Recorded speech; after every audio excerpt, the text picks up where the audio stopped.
غوث اعظم محمد کے محبوب ہے، غوث اعظم محمد کے محبوب ہے، غوث اعظم زمانے کی سلطان ہے، غوث اعظم کی گھرگت مچیدوں میں ہے، غوث اعظم گھر میں فیضان ہے۔ انبیاء کرام کو جمع کرو، کم از کم 1,24,000 کا مویش انبیاء کرام ہے، سب کو جمع کرو تو مصطفیٰ کی صورت بنتی ہے۔ اگر حضور کے چہرے کو پھیلاؤ تو 1,24,000 انبیاء کے جلوے نظر آتے ہیں۔ حسن یوسف بھی مصطفیٰ میں نظر آتا ہے۔ تو یہ جو عیسیٰ کے جو فضائل و برکات ہیں معجزات وہ بھی نظر آتے ہیں۔ تو حضور کی ذات کو اللہ نے انبیاء کا حسن حضور میں رکھ دیا، اور حضور علیہ السلام کے وصال کے بعد حضور اتنے حسین تھے، ایسا حسن تھا کہ اگر کبھی سامنے سورج ہو، سورج سے شروع ہوتا ہے، سامنے سورج جہاں سے شروع ہوتا ہے، اس سمت اگر کوئی بندہ کھڑا ہو جائے تو سورج اس کے وجود سے اندر سے نظر آئے گا، نظر آئے گا، بولی نہیں رہے۔ ارے اب یہاں سبحان اللہ نے یا تو ہاں یا نہ کا جواب دینا تھا۔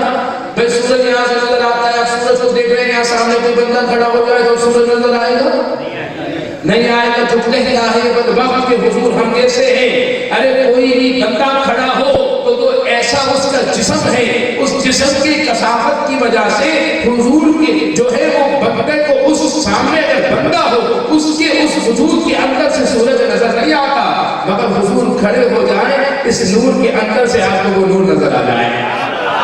آقا علیہ السلام کا وجود ایسا نورانی تھا کہ اگر سورج جیسے یہاں سے طلوع ہو رہا ہے، آپ کھڑے ہو کر سورج کو دیکھ رہے ہیں اور سامنے کوئی آ جائے، آپ اس کے وجود کے اندر سے آپ کو سورج نظر نہیں آئے گا، مگر حضور ایسے نورانی تھے، ایسے روحانی تھے کہ آپ کا وجود آپ کھڑے ہوں، آپ کو بھی بندہ دیکھ رہا ہو، آپ کے اندر سے سورج کو بھی دیکھ سکتا ہے۔ ارباب نظر میں تو ایسا نہ ملے گا، انسان تو بہت ہے، انسان نہ ملے گا، اگر ڈھونڈے گی ثانی محمد کو، ثانی تو بہت دور ہے، سایہ بھی نہ ملے گا۔ میرے آقا اتنے حسین تھے، صحابہ جب چاہتے دیدار کرتے، وہ دیدار کر کے فیضیاب ہوتے ہیں، اللہ کے نبی کا ذکر کر کے فیضیاب ہو رہے ہیں اللہ کے۔ اور پھر حضور کے ظاہری مثال کے بعد حضرت صحابہ فرماتے ہیں جب حضور کی یاد کو تازہ کرنا ہوتی، حضور کی یاد آتی، وہ وضحا والا چہرہ یاد آتا، وہ بلیل والے زلفیں یاد آتی، وہ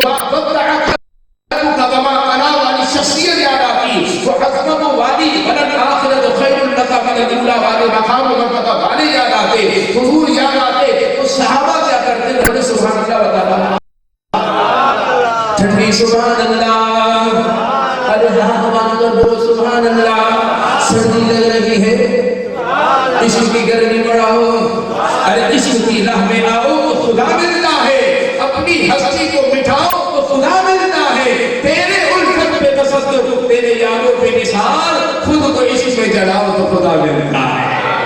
اللہ اکبر، اللہ اکبر۔ صحابہ کیا کرتے تھے؟ ظاہری مثال مصطفیٰ کے بعد صحابہ یہ کرتے تھے کہ جب تازہ کرنی ہوتی تھی تو امام حسن کو بلاتے تھے، امام حسین کو بلاتے تھے، اعلان ہوتا تھا مسجد نبوی میں حسنین کریمین جلوہ ہوتے تھے، حضرت امام حسن سر سے لے کر سینے تک حضور کے شبیہ تھے، امام حسین سینے سے لے کر جو ہے قدم تک حضور کے شبیہ تھے۔ جب صحابہ کو مصطفیٰ کی یاد تازہ کرنی ہوتی تھی تو اب کیا کرتے تھے؟ حسنین کو مسجد نبوی میں بلاتے تھے، میراج کیا کرتے تھے؟ مصطفیٰ کی یاد تازہ کرتے تھے، آقا کی یاد تازہ ہوتی تھی۔ وہ حسن میں حضور کا جلوہ تھا، حسین میں حضور کا جلوہ تھا، پھر وہ جلوے چلتے رہے، کسی کو حسن کا جلوہ ملا، کسی کو حسین کا جلوہ ملا، کسی پر حسن کے جلوے ظاہر ہو رہے تھے، کسی پر حسین کے جلوے ظاہر ہو رہے تھے، مگر بغداد کی سرزمین پر غوث اعظم چونکہ جو حسن کی جلوے وہ حسنی ہوا، کوئی حسین کا جلوہ تو حسینی ہوا، اللہ نے کرم کیا، بغداد میں غوث اعظم کو پیدا فرمایا جس کے اندر حسن حسین کے جلوے کو رکھ دیا، اور وہ بلیوں کے شہنشاہ بنے، ولایت کا مقام مل گیا، اور وہ مقام ملا۔ کوئی وہ ہوتا ہے جو پیدا ہو کر محنت و مشقت کر کے، قسم کر کے، ریاضت کر کے، مجاہدات کر کے اور چلہ کشی کر کے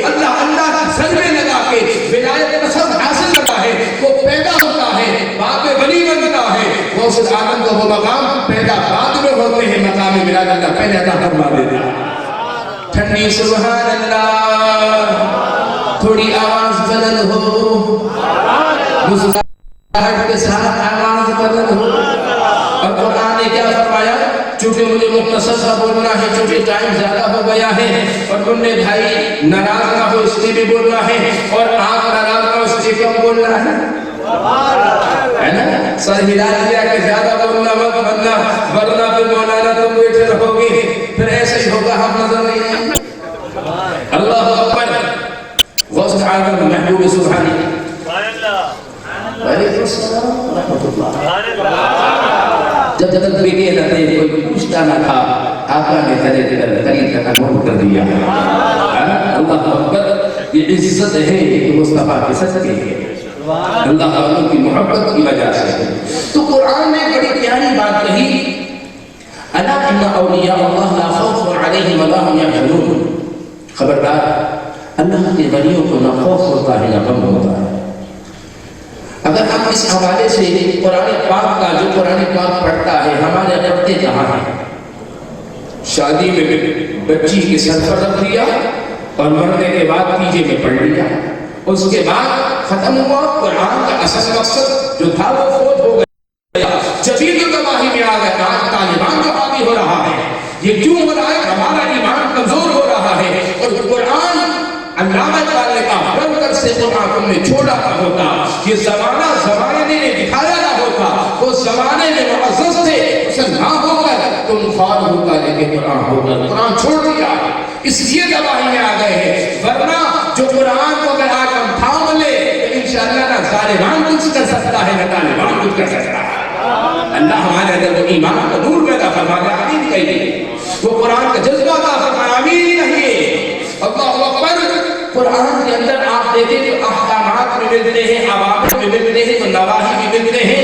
یہ کرو یہ حکم بھی ملتا ہے، یہ نہ کرو یہ بھی حکم ملتا ہے. نماز پڑھو یہ بھی حکم ملتا ہے، زکات دو یہ بھی حکم ملتا ہے، شراب سے بچو یہ بھی حکم ملتا ہے، زنا سے بچو یہ بھی حکم ملتا ہے، بدنگاہی سے بچو یہ بھی حکم ملتا ہے، ماں باپ کی تعظیم کرو یہ بھی حکم ملتا ہے، یہ نہ کرو وہ بھی حکم ملتا ہے. قرآن کے اچھا ایک بات تو یہ ہے، قرآن کو اگر ویسے دیکھیں تو واقعات نظر آتے ہیں، احکامات نظر آتے ہیں، نواہی نظر آتے ہیں، حکم نظر آتے ہیں، قصص نظر آتے ہیں. مگر محبت کی نگاہوں سے دیکھیں تو مصطفیٰ کا حسن نظر آتا ہے، مصطفیٰ کے جلوے نظر آتے ہیں. بات ہے مگر پھر آتے ہیں اصل بات کی طرف. قرآن میں کہیں پر بھی جس چیز کا منع کیا ہو، جس چیز کا حکم دیا ہو، نماز کا حکم، زکات کا حکم، حج کا حکم، روزے کا حکم، خبردار نہیں کیا. مگر جب اللہ کے ولیوں کی بات کی، اللہ نے خبردار کیا. خبردار کیوں کیا؟ جواب سننا ہے تو 2 مرتبہ کہیے نا سبحان اللہ. شکر ہے یہ نہیں بولا 100 مرتبہ. اب یہ پرچی دے رہے ہیں مولانا، پھر لمبا ہو جائے گا. میں کچھ اور کرنا چاہ رہا ہوں، اگر آپ بولنا چاہیں تو پھر میں لمبا کر دوں تو بیان کرنا. ٹھنڈی سبحان اللہ.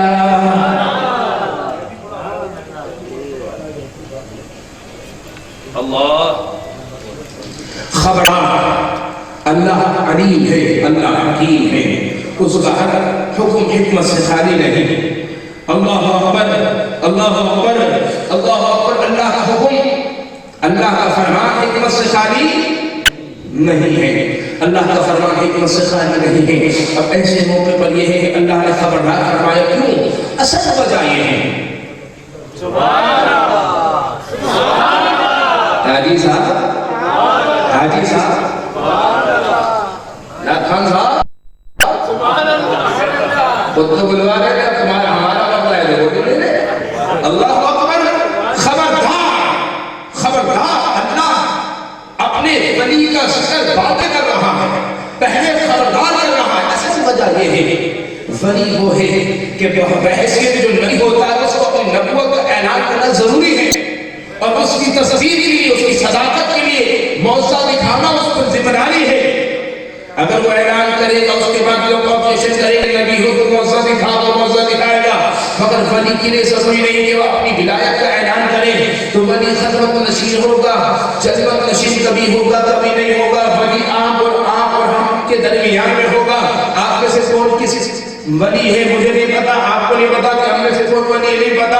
اب ایسے موقع پر یہ ولی وہ ہوتا ہے جس کے بارے میں جو ہے وہ آتا ہے کہ جو ولی سے محبت کرتا ہے، المرء مع من احب، جس سے وہ محبت کرتا ہے قیامت کے میدان میں اسی کے ساتھ ہوگا. ولی ایسا ہے کہ الاخلاء یومئذ بعضهم لبعض عدو الا المتقین، کہ دوست تمہیں چھوڑ دیں گے. آج ساری رات میں بھی تمہارے دوست تمہارے ساتھ رہتے ہیں. یار کوئی مسئلہ ہو میں تمہارے ساتھ ہوں، دوست ہی نبھانے والے وہاں سارے دوست چھوڑ دیں گے، دشمن ہو جائیں گے. ولی قیامت میں تمہیں نبھا کر رکھے گا. ولی ہمارا دوست ہوا، بیڑا پار ہوا، ولی تمہارا مخالف ہوا. تو حدیث میں آتا ہے من عاد لی ولی فقد اعظمه بالحرب، جس نے اللہ کے ولی سے دشمنی کی، اللہ کہتا میں اس سے اعلان جنگ کرتا ہوں. ولی تمہارے ساتھ رہتا، ولی تمہارے پڑوس میں رہتا، ولی تمہاری مسجد میں آتا، ولی تمہارے مدرسے میں آتا، ولی تمہارے ساتھ گھومتا پھرتا، تمہیں پتا نہیں. تو اب ایسا نہ ہو کہ اس سے تم نے بے ادبی کرنی، گستاخی کی، اور اس گستاخی کی وجہ سے تم دشمنی خدا میں آ گئے. اللہ نے اعلان جنگ کیا، اس لیے اللہ نے پہلے فرما دیا خبردار تم ولی کو پہچانو اور اس کا ساتھ دو، اس سے دشمنی نہ لینا. اس کی دشمنی میں اللہ اعلان جنگ کر رہا ہے، اس کی دوستی میں تمہارے لیے جنت پیدا فرما رہا ہے. اس لیے کہ ولی تمہارے ساتھ ہے، تمہیں پہچاننا مشکل ہے. اس لیے خبردار کیا جا رہا ہے کہ ولی کو پہچاننے کی کوشش کرو، اس کا ساتھ نہ چھوڑو، اس کے ساتھ جوڑو. جو اس کا ہوتا ہے اللہ کا ہو جاتا ہے. اس لیے اللہ فرما رہا ہے الا خبردار ان اولیاء اللہ، اللہ کا بنی، اللہ کے بنی جو ہے لا خوف علیہم ولا هم يحزنون، اللہ کے بندیوں کو نہ خوف ہوتا ہے نہ غم ہوتا ہے. اچھا میں اب اصل میں تفصیل میں نہیں جا رہا، مگر ایک بات یہ عرض کرتا چلوں، ولیوں کے اندر غوث العالم کا مقام کتنا اعلیٰ ہے. ایک صاحب نے مجھے بتایا بہادر آباد کا گھر، ان کا بنگلہ، اور اس کے اندر ماشاءاللہ مختلف قسم کے ان کے پاس جانور ہیں، ہرن، آسٹریلین گائے، کوتے، تو ماشاءاللہ جو ہے وہ مختلف قسم کی گائے، جانور، پیروٹ، جو بھی ہے جانور، پرندے وغیرہ. شوقین آدمی، مالدار آدمی، شوق بھی ہے مختلف. ان کے یہاں ایسا ہونے لگا ہر ایک دن میں یا 2-4 دن میں ایک جانور مر رہا ہے. چند دنوں میں ایسا ہونے لگا کہ گائے جانور مر رہا ہے. اور ایک اس نے آ کر مجھے بتایا کہ ایک ان کے وہ تھی آسٹریلین گائے، اتنی پیاری تھی کہ تمام جانوروں میں سب سے زیادہ بہتر وہ جانور تھی. کہ اب وہ بیمار ہو گئی اور اب لگا کہ آج جائے، کل جائے، پرسوں جائے ڈاکٹر، اور ہم نے دکھایا قصائی کو دکھایا، قصائی نے کہا ابھی جانے والی ہے، اس حالت سب سے زیادہ اچھی مگر حالت بڑی خراب. تو اس وقت وہ شخص کہتا ہے میں نے اپنے ابا سے کہا، ٹھنڈی سبحان اللہ، میں نے اپنے ابا سے کہا کہ ابا اس کو گیاری کی نام کر دو. ابا نے اچھا چلو ٹھیک ہے. اگلا دن آتا ہے، وہ جانور جو جیس مرنے والا ہوتا ہے، اگلا دن آتا ہے سیسے پڑھنے لگے تو ہو جاتا ہے. کیونکہ نسبت مل گئی کاملوں کی، نسبت مل گئی ولی کی. اب کوئی کہے گا کہ تم نے یہ شرک کر دیا، جانور کو تم نے جو ہے وہ فلاں کے ساتھ اور اس کے ساتھ نسبت کر کے شرک کر دیا. ارے تم بکرا لے کر آؤ، پوچھا جائے کس کا، جواب دیتے چودھری صاحب کا. جب چودھری صاحب سے اس بکری کی نسبت ہو تو شرک نہیں ہو سکتا. جب غوث اعظم سے نسبت ہو جائے تو شرک کیسے ہو سکتا ہے؟ قربان تو اللہ کے نام پر کرنا ہے، بسم اللہ اللہ ہو کر، یہ نہیں کرے بیری بوس بلکہ قربان اللہ کے نام پہ دیا جا رہا ہے، ثواب و سلامت کی بارگاہ میں مل کیا جا رہا ہے. میرے والد فرماتے ہیں کہ جب عمرے پر جانا تھا اس سے پہلے ہمارا ارادہ ہوا کہ ہم بغداد جائیں، دمشق جائیں، عراق جائیں، اس طرح دیگر ممالک کا سفر کرتے ہوئے پھر مدینے پہنچے. والد کہتے مجھے دمے کا مرض، اور دمے کی مرض کی وجہ سے سردی کا موسم تھا بغداد کی سرزمین پر، سردی کا موسم تھا. یہاں سے میں نے بہت ساری دمے کی جو ہے وہ دوائیاں رکھ لی تھی اور وہاں پہنچا. والد کہتے ہیں وہاں پر ہم نہ صبح ہوٹل میں اپنا کھانا نہیں کھاتے تھے، دربار غوثیت کا لنگر چل رہا تھا. اتنے دن تک وہاں رہا، ایک دفعہ بھی گولی کھانے کی ضرورت رہی، کیونکہ بارگاہ غوثیت کا لنگر اتنا برکت والا تھا کہ بیماری بڑھتی نہیں بلکہ گھٹتی چلی جا رہی. اللہ اکبر. حتی حتیٰ کہ مجھے وہ یاد آ رہا ہے مولانا محمد عمر اچھلی رحمۃ اللہ علیہ کے حوالے سے، مگر ذرا آواز تو آئے نا ٹھنڈی سبحان اللہ اللہ اکبر۔ مولانا محمد عمر اچھلی رحمۃ اللہ علیہ ان کے مرید تھے بڑائی، انہوں نے فرمایا کہ اصل میں ان کے پڑوس میں جو خاتون رہتی تھی ان کے والد مالدار آدمی تھے اور مالدار بھی تھے، اور ساتھ میں یہ تھے کہ وہ دوسری شادی کی وجہ سے وہ اپنی اس بیوی کے ساتھ رہتے تھے، اپنی بیٹی کا خیال نہیں رکھتے تھے۔ کبھی کئی عرصہ کئی سال ہو گئے کبھی بیٹی کے پاس نہیں آتے، وہ گاؤں دیہات میں بیٹی رہتی تھی۔ ایک دن بڑے کہتے ہیں مولانا محمد عمر اچھلی صاحب کے مرید کہتے ہیں کہ میں گاؤں سے شہر جانے لگا، اور چونکہ ان کے والد جو تھے اس عورت کے والد جو ماشاءاللہ شہر میں بڑا ان کا نام تھا، مالدار پٹی تھے، بڑے اچھے اصل رسول والے تھے، تو کہا مجھے پڑوس کی خاتون نے کہا کہ آپ جا رہے ہیں تو وہاں صوبیدار صاحب سے کہیے گا کہ ابا سے کہیں اس طرح ہے کہ بیٹی کو گاؤں میں چھوڑ دیا، رابطہ بھی نہیں، کئی سال گزر گئے، کوئی خرچے کا بھی نہیں، کچھ مالی پوزیشن میں ڈاؤن ہے، اور یا تو آپ وہاں کسی اصل رسول والے سے کہیں کہ ابا کو سمجھائیں کہ وہ رابطہ کریں۔ تو ایسے موقع پر بڑے نے کہا کہ میں خود بڑے آدمی ہوں، میں کیا وہاں میرے دن سے رابطہ ہوگا، مجھے تو میرے مرشد نے بتایا کہ مسئلہ ہو تو 11ویں کی نسبت سے غوث العظم کی 11ویں پر اللہ مسئلہ کرتے ہیں۔ اس عورت کو جب یہ کہا، اس نے کہا اس کا گھر اہل حدیث کا، وہ اس چیز کو ماننے والے نہیں، اس نے کہا بڑے نے کہا اچھا ایک کام کرو، تم 3 مہینے ہر مہینے 11ویں شریف دلاؤ، 3 مہینے میں اگر تمہارے ابا آ جائے تو ٹھیک ہے، نہیں ہے تو چھوڑ دینا۔ اس نے کہا ٹھیک ہے۔